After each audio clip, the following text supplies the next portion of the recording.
I just got back from visiting the Everest region of Nepal, and this is an incredibly beautiful place, and it was really an unforgettable and epic trek, and probably a once-in-a-lifetime kind of trip. So this was my chance to see Mount Everest up close. Now, there are a couple things you need to understand about visiting Mount Everest, though. So one is that, first of all, even if you're not going to climb Everest, even if you're just going to the base of it, you already have to get to pretty high elevation. So the highest point I got to was a little over 5,500 meters, or a little over 18,000 feet. And if you want to be able to function at those kinds of altitudes, especially if you want to be able to do some hiking at those altitudes, you need to take your time getting there. So you need to be able to acclimatize. In any case, the nearest airport is about 50 kilometers away in a place called Lukla. So that's where most people start the trek. And in order to climb gradually enough to avoid altitude sickness, people take usually about 7 or 8 days to make their way from Lukla to Everest Base Camp. So the second thing you need to understand is that even though Everest is the tallest, there are some other pretty high peaks nearby, especially Lhotse and Nuptse, and this ridge that connects the two of them. So that if you're approaching Everest from the south, you actually don't get really good views of it. A lot of times you can't even see the summit when you're on the ground. So it's really not until the very end of the trek, when you start making your way up the Khumbu Glacier and you kind of come around this corner, you can finally start to see really good views of Everest. And not so much from Everest Base Camp, but once you get up on this ridge called Kala Patthar. But getting ahead of myself here, because like I said, there's a whole 7 or 8 day journey that it takes to get here, and that is really very much part of the experience. So let's go all the way back to Kathmandu to start. So the first challenge is, how do you even get to the starting point for the hike? Now, I went in October, which is the busiest season, and it's the busiest season because it's usually the best weather. So the rainy season tends to finish up in September. And then October is really nice and clear, but still not too cold yet. It's not quite winter yet. So that's the best time to go. It's the busiest time to go. But this happened to be the year where the rains continued well into October. So for the first week of October, pretty much, the conditions were really bad. And Lukla, the main airport that everyone starts the hike from, was actually completely closed for more than a week. And so that meant that there were hundreds and hundreds of trekkers stuck. They were stranded. They were either trying to get to Lukla to start their trek, or they were coming back from their trek and they had no way to leave the mountains and get back to Kathmandu or wherever they were going. So it was a really bad situation. So just sitting here on standby, all packed and ready to go, but the weather in Lukla is really bad apparently, and so there's no visibility. It's not possible to fly in there right now. So just waiting for it to clear up. Meanwhile, hanging out in the hotel, watching some stuff, whatever's on. So that's what's happening right now. Finally, we got word that there was enough of a break in the weather that we had the option of jumping in a helicopter and heading off to the mountains to start our trek.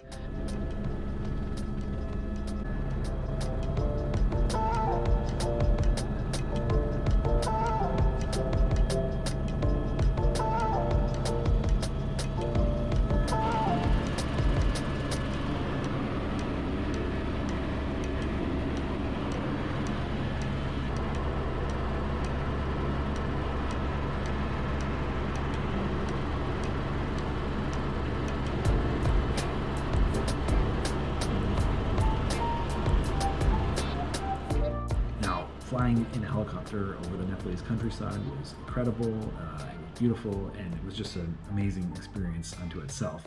But the original plan had been that we would be flying by airplane into Lukla, which I was really looking forward to because this is supposed to be the world's most dangerous airport. It's got this really steep runway that would be really fun to land in in an airplane.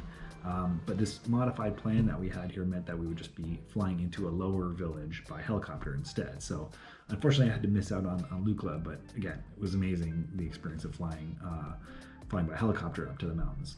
So at first everything looked fine, but as we got closer and closer to the mountains, the clouds got thicker and thicker and lower, and we had to work to stay under the clouds. Finally we started approaching Surke, and we saw that there was dozens and dozens of other trekkers there, all piled up with their duffel bags, waiting for their chance to get out. So I think we were the first helicopter in that day. And so we quickly jumped out, and they quickly loaded some other people in who had finished their hike. Who knows how long they had been waiting, maybe days, and then got them out of there. And after us, it was just one helicopter after another doing the same thing. At one point, there were 4 helicopters taking off and landing at the same time. So finally, things were starting to move. People were arriving for their treks, and all those poor people who had been waiting for days were finally getting to go back home.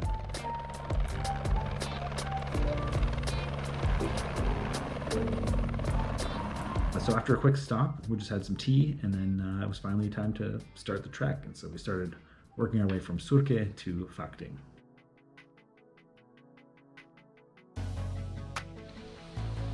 This is 1 week of rain. This is not the slipperiest part.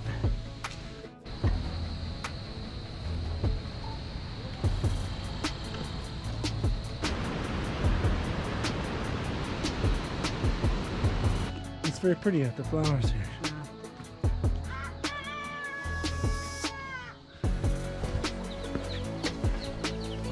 Oh, hey guys.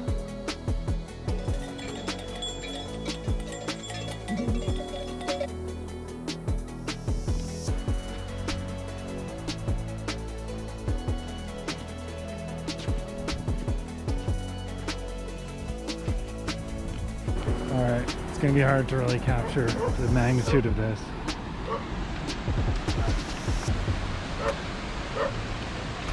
So just from passing by, it would not be completely obvious, but these markings, if you look closely, they're actually carved in there. So there's a lot of relief to them, which seems like a lot of work, but it's very beautiful. Actually, the whole trail is really beautiful.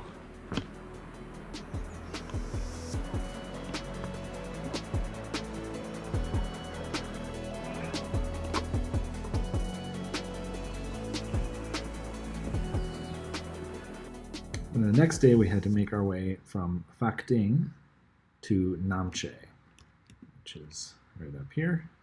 And this was a lot of climbing. This was 800 meters of climbing that day, and we were not so lucky with the weather. It was miserable, pouring rain the entire time.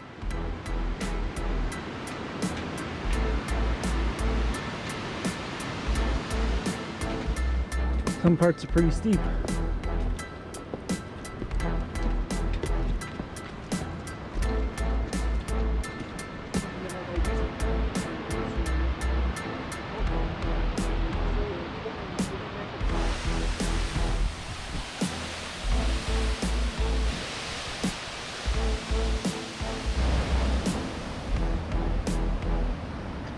Seems like it's starting to get steep again here.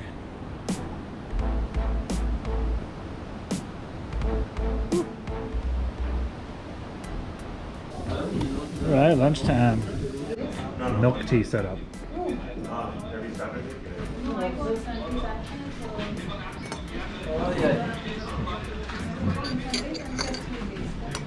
So I think now the next job is to get all the way up there.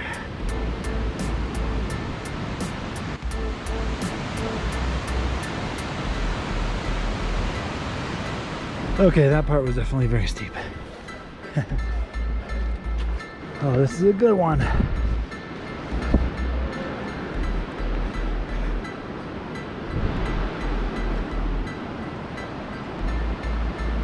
Unbelievable.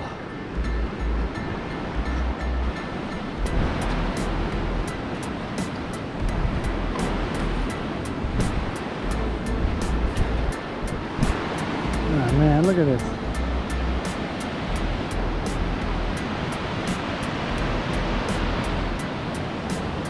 Right? Pretty good.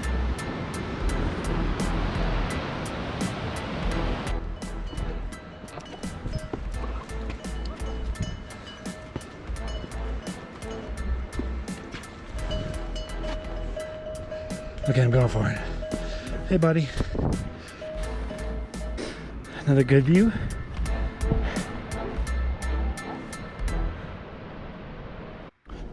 breaking the weather today. On day 3, the weather finally cleared up, and this was an acclimatization day for us, so we just did a day hike. Our only job that day was to climb from Namche up about 400 meters up to Hotel Everest view. Okay, so here's a little day hike with some good views. Oh yeah, I think there's a good view coming up here.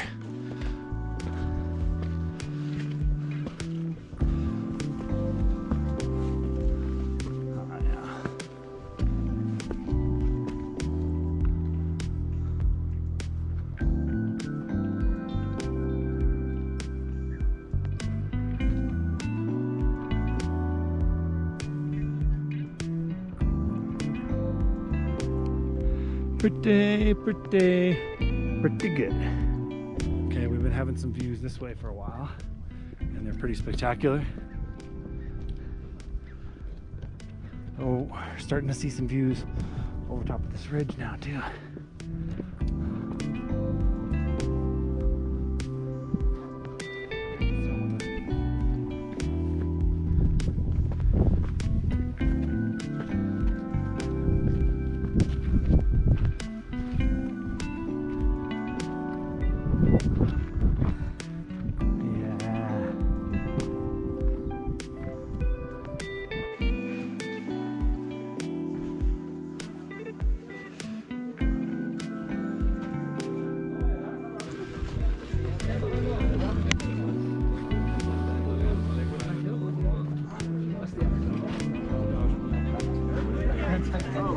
Okay, we got a really clear view now.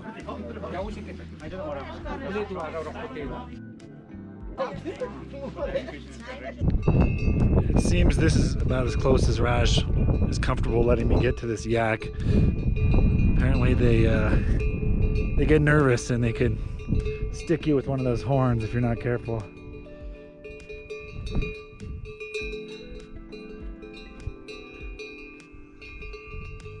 He's so neat looking.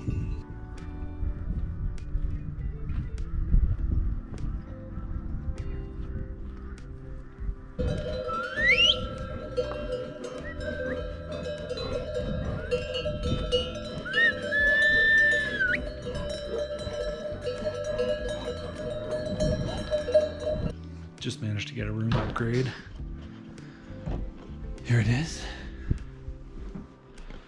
And this one's better. First of all, because you don't have to share, but also it seems to have a way better view. And it even has this little balcony. If I could figure out how to get out there. The door kind of just stops here. I think I have to climb up on this, maybe. I think that's the only way. Try not to hit my head. Yeah, that kind of works. It's almost like they planned it that way. Oh yeah, this is awesome. Pull-on balcony. Hey, look, there's a balcony. This is great. Just a little stroll through Namche Bazaar.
So day 4 was one of the longer days. It was still only about 14 kilometers, but it also had a lot of climbing because we had to start from Namche and go all the way down to this river and then climb all the way back up to this Pangboche monastery. So that's something like gaining something like 900 meters. and then we couldn't stay there. There was no place for us, so we had to go on to Pangboche before we found another place to stay.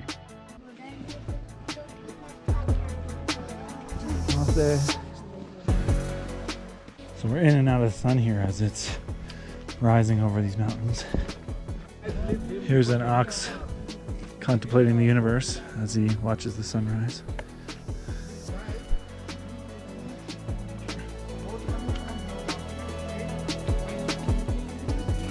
What do you think, buddy?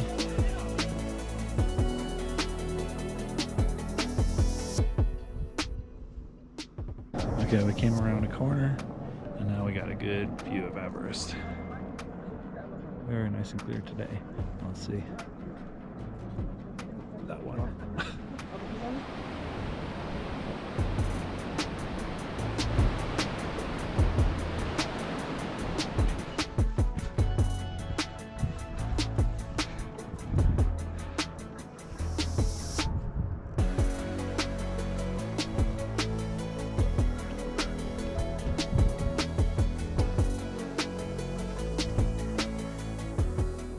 Okay, here's Dingboche Monastery, and nice, mostly clear blue sky over there. Clouds are starting to come in back there.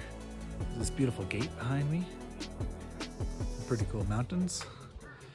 And then, even though there's all these clouds coming in, the view to Everest is still clear. So it's right there. Bloop.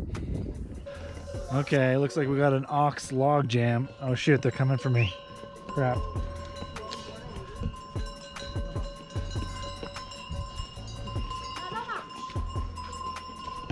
Maybe I'll get up here.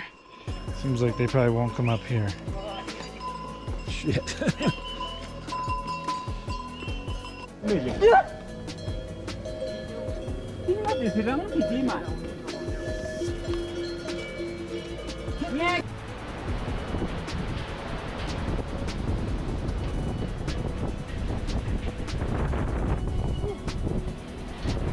Windy. So day 5 was a pretty easy day for us. We started in Pangboche and we just had to make our way across this valley up to Dingboche. All right, good morning from Pangboche. Let's have a look at our view. There you go.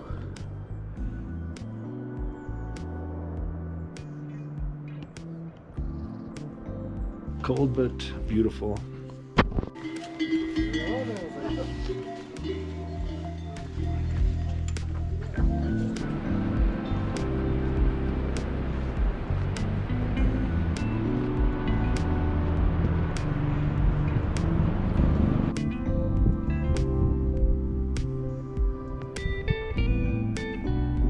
We've had to say goodbye to Everest for a couple of days because we're now too close to the base of Lobuche here, and so that ridge is now blocking our view of Everest. Still a beautiful day, and appreciating this clear blue sky.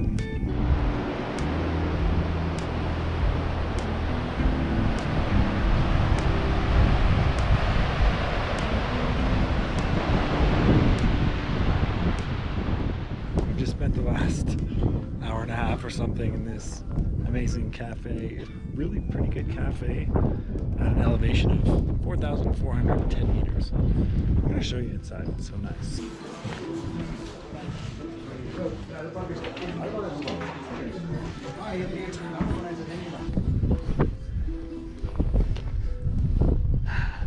Pretty amazing setting too. Oh, clouds are coming in. Alright, better get back.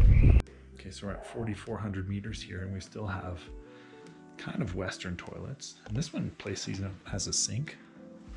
And it's a pretty clean toilet area. So it's kind of Western. There's a kind of a seat thrown. No tank though. So to flush it, you have to take that can, dunk it in this bucket, fill that up with water, and pour it in. So I had this brilliant idea of treating myself to these little chocolate digestives. But I didn't really think through that obviously they were transported up here on the back of a ox or something in probably sunny conditions where all the chocolate melted, and so it just like glued all the layers together.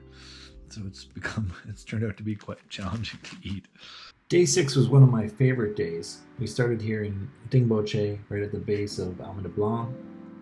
Started across this pretty flat valley, which was incredibly beautiful all the way around. And then from Tukla up, climbed up, and then finally reached Lobuche. All right, it's another very cold morning, but there's worse spots to wake up to.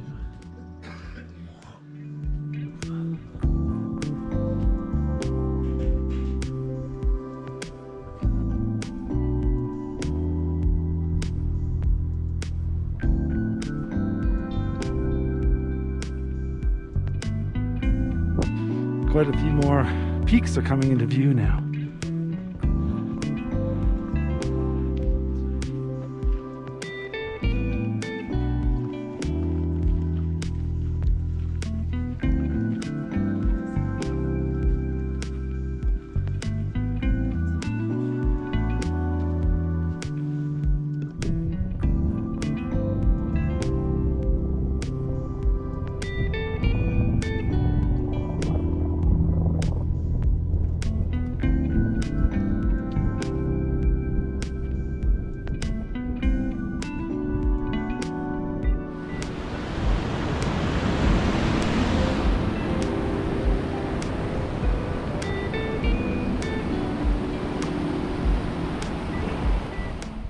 It's beautiful all the time, and right now we're between helicopters, so it's also very peaceful.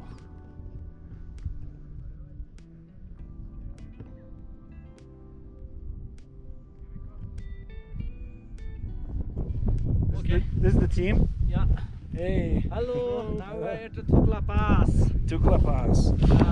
Very beautiful mountain from here. So, very excited here. Yeah. Yeah. It's a good spot. We've just finished coming up this whole valley here. It was pretty flat, and then we went to Tukla down there and climbed up, and we're climbing up, we're approaching the this is the terminal moraine for the glacier. And this is also where all these memorials start, the start of all the memorials for the people who have died on Everest. So all these little monuments.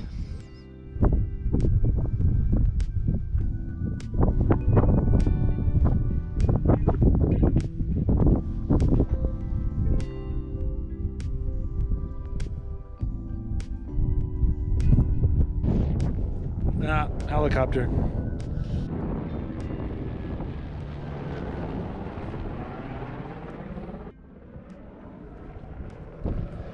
Anyway, what I was gonna say is that we're at the terminal moraine here, and this is the last time we're gonna be able to see Alma de Blanc and that whole range, which has been accompanying us all day and is just spectacular. Don't know how well the video is going to capture it. Surely there's no capturing it, but hopefully you get some sense of it. It's really something.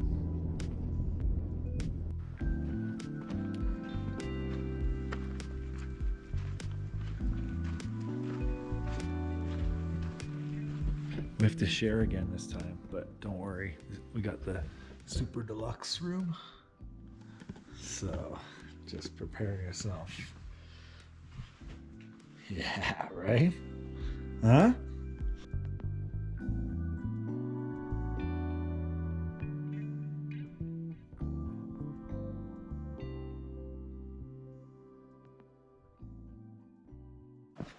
So we're getting an early start today. This is the day that we're meant to get to Everest Base Camp, starting in frosty conditions. Sun is not quite up on us yet, but it's already pretty beautiful.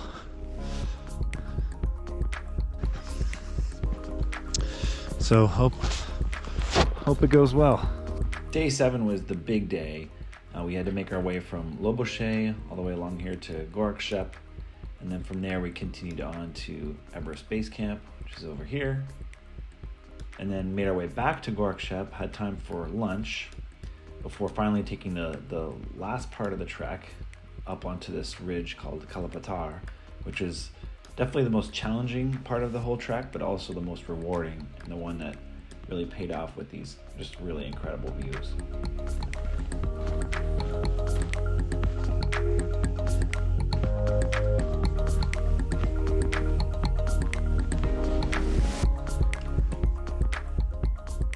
So we get some sun on us now.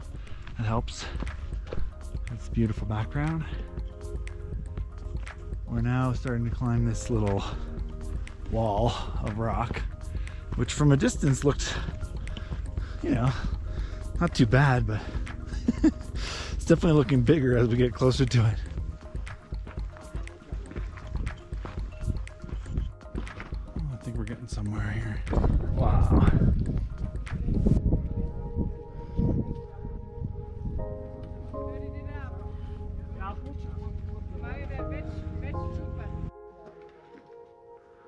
So this is where the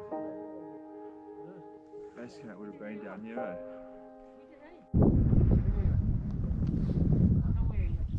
This is the Gorakshep room, and this one has a pretty good view.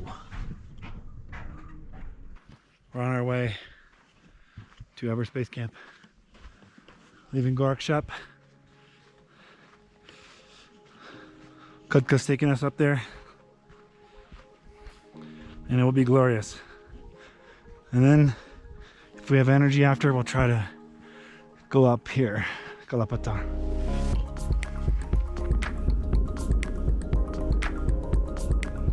And now we're too close to Everest, we can't even really see it. It's blocked by this other mountain in front here.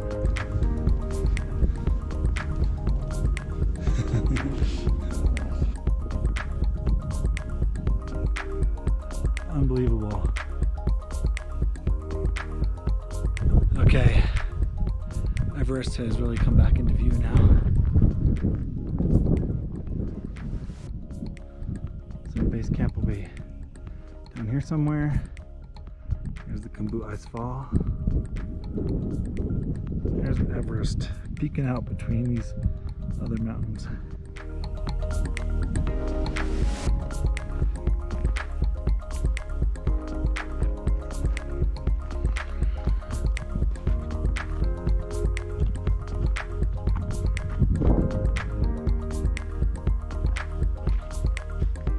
Definitely worst places for a hike.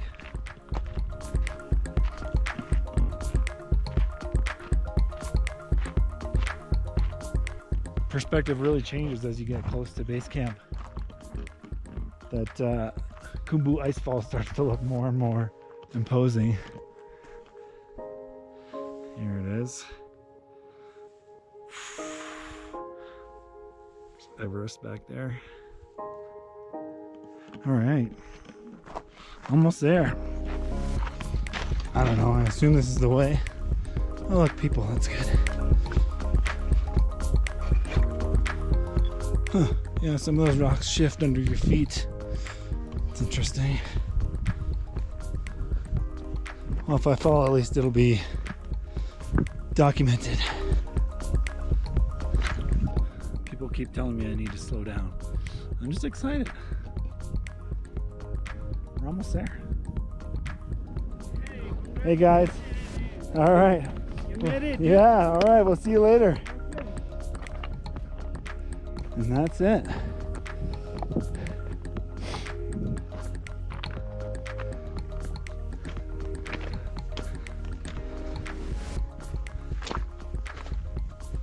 Oh my God, watch out for this dog.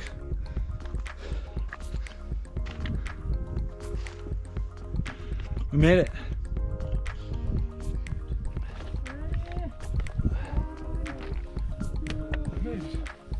All right. I think you get the idea of the approach to Everest Base Camp.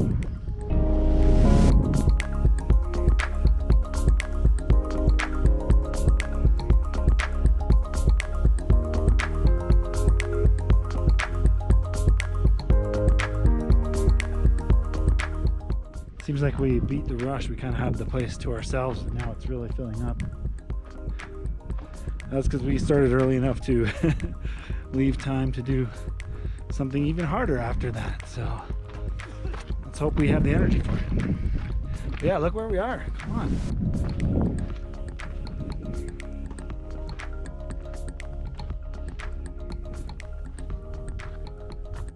All right, back from Everest Base Camp. Had a nice Dalbat lunch. Feeling good. And I'm gonna go and try to tackle Kala Patthar here. Which doesn't look like much from here, but apparently it's brutal. So we shall see. And to be clear, Kala Patthar is just this brown part here. Just going up to this top of this brown part. And it's neat, as you get closer, you start to appreciate the scale better. And the mountain in the background quickly starts to disappear. Yep. And it's steep. So this is partway up Kala Patthar, the part where it flattens out. Here's Gorakshep down there. That's what's left of the glacier. Namche. And then there's Everest. Right there. They said it would take an hour to get to this point. And it's taken me about 20 minutes, so I guess I should keep going, but I think the next part looks much harder. Yeah, let's go for it. So although it's only taken me 20-25 minutes to get to this point, I don't want to give the wrong impression. I don't want to pretend it's easy. This is definitely tiring, and especially when it's steep, it's really easy to lose your breath. But damn, look at this. Totally worth it. I have to resist the urge to run ahead because I'm excited and I want to run, but I know that's gonna kill me. Okay, try to keep it slow and steady. On we go. This is already by far the best view we've had. From base camp you can see a little bit of it poking out, but it's getting really good now. So let's go for it. Even if the last part's gonna be brutal. We've come all this way. So let's do it. Okay, we got I think a false horizon coming up here. Yeah, starting to see over it, and then, oh wait, there's way more to go. Ouch.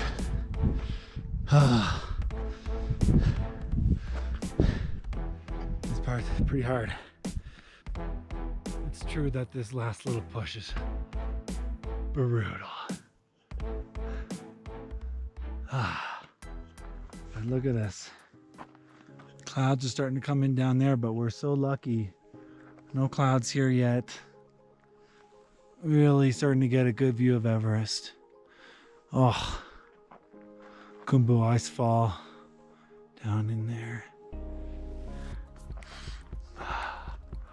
Oh my God.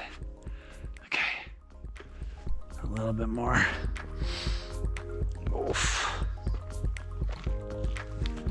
You really want to take a rest pretty often. But yeah, we're getting pretty close, I think. Pretty close. So now the excitement and adrenaline is kicking in. Try to get lots of oxygen in on every breath.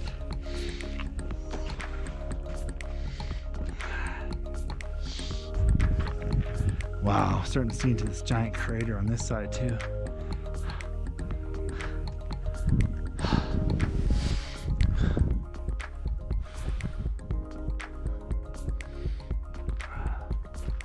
Okay, it's pretty much just a rock scramble at this point.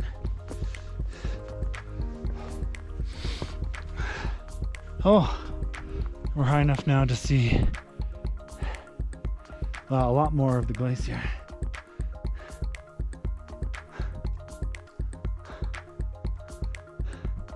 Those guys are just celebrating. Oh, we're so close.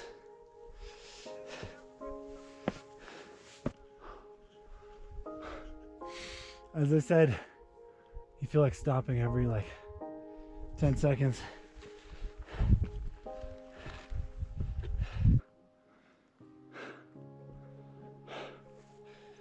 This part, don't let anyone tell you it's not worth it.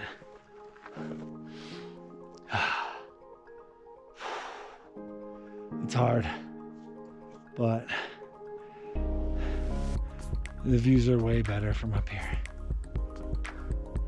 And we're doing it in the afternoon, so hopefully we'll see the sunset colors on Everest soon, in about maybe 45 minutes. So I think that's better than trying to do it in the morning and watching the sunrise from behind it, where it's all backlit. That's what a lot of people do for some reason, but that'd be really brutal to come up here when it's that cold. At least it's not super cold yet. It's gonna be cold on the way down though, that's for sure. As soon as the sun sets. We experienced that last night. Started watching the kind of sunset colors on this mountain from the last town we were in, down the valley a little ways. And as soon as the sun started to set, it got really cold, really fast. Oh yeah, we're getting close now. This is amazing. Yeah, this is so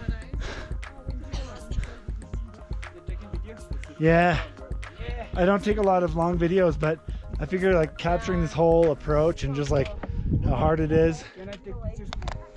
Okay, final push. Okay. Here we go. We're going to the top. Oh, yeah. Oh, there's still snow right in here. What's the way to go? Here. This way? Ah. You know.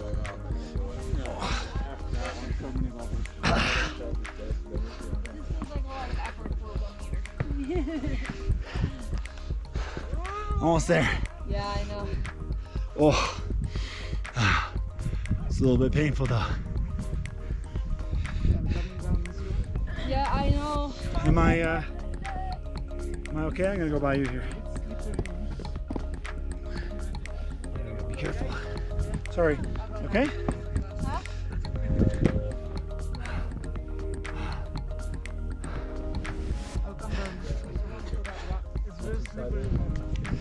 Yeah, it's kind of dangerous too because this just drops off to nothing after this. You good? I'm going for it. Yeah, I'll do it. Yep, a little bit of loose rock. Okay. Wow. Look at that side. Yeah, let me just get to the top here and then do a little video. Oh my God. It really drops off that way.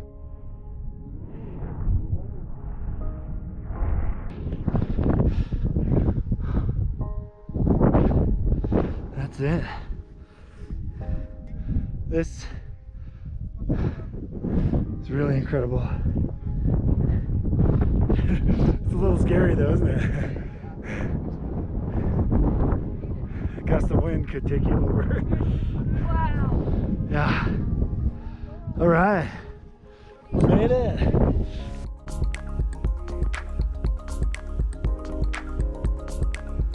The very top there is a little precarious, so maybe not a place to hang out for too long. It's a massive crater over here.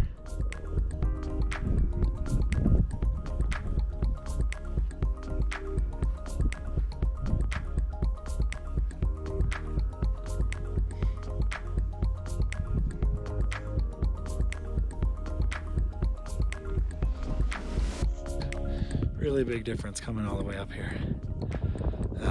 Just absolutely spectacular views. You can see behind this like massive crater. The sun's about to set.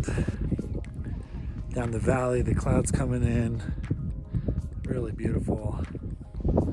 There's the glacier, the old part of the glacier, Namche, and pretty good view of Everest now here.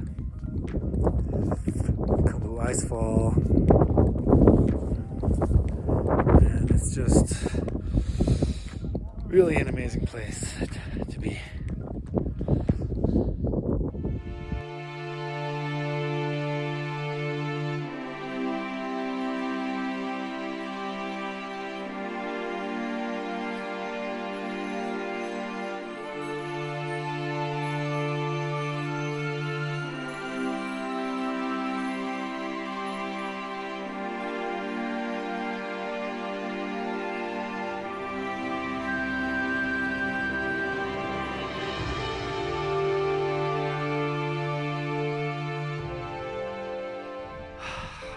Watching the sunset from up here was freaking amazing.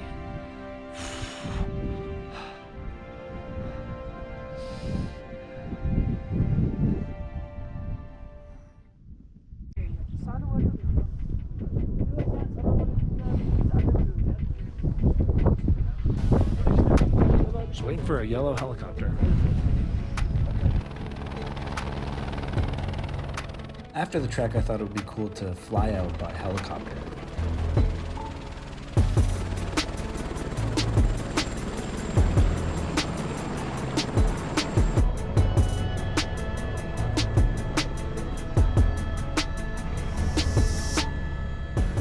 For one thing, this saves like 4 days of walking all the way back down the same way that you come up. But more importantly, I just thought it would be awesome to have a helicopter flight through these mountains and to get a really unique perspective on the Pangboche Valley.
I guess they're just gonna leave us here. I literally have no clue how much time we have. The helicopter flight back down the valley was definitely spectacular, but it was also pretty brief, and so that was kind of an unexpected downside, was that it was kind of a shock to the system to go from being practically on top of this glacier to all the way back down to Lukla in a matter of like 15 or 20 minutes of flying time. So suddenly we had way too many layers on, we were hot, and we also just really didn't have very much time to say goodbye to the Pangboche Valley. Still, it was pretty cool to finally get to see Lukla and its infamously steep runway.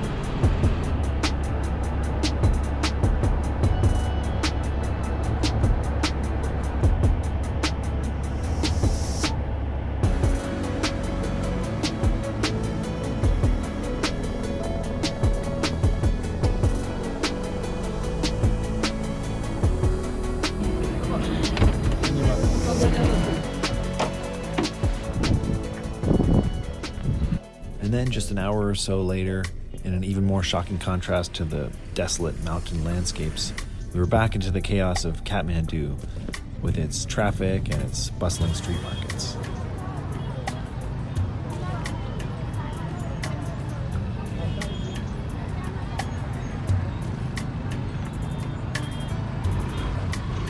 But Kathmandu is also known for its beautiful monuments and its temples, and that's really a whole different story, so might have to make a separate video for that. Thanks for watching.